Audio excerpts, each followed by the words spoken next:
I know there's no fear factor anymore with the Red Sox, Yankees, but Jonny Gomes was talking about, there was a day when the Red Sox would just come and take our lunch money. I mean, that's just the way it was. You've helped change that culture.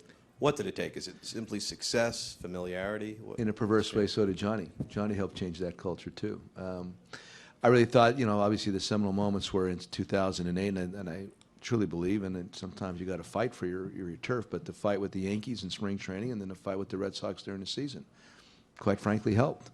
You're not going to be pushed around anymore. It's the playground thing.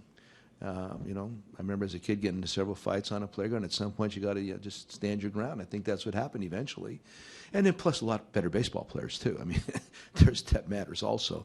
But guys like Jonny Gomes did help turn the Devil Rays into the Rays. Absolutely, he did. Dan Wheeler, nobody ever talks about Danny. He played here. Danny helped turn the Devil Rays into the Rays. Of course, what James Shields did. All these guys, you can go up and down the line. I mean, at some point, you just have to stand up for your turf, and you just say enough. And I think that's eventually what happened in 2008. I mean, again, just being honest with you, better players, and then just at some point, you just got to say no more.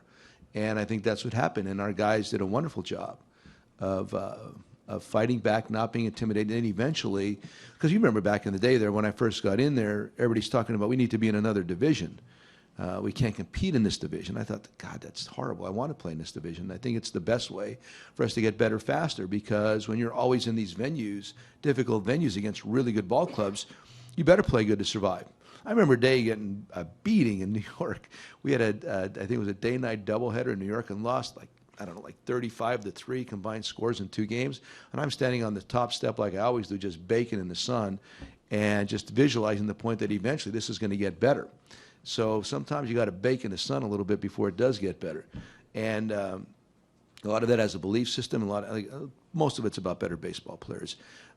Brilliant front office, great ownership. That's the kind of things that turns organizations around.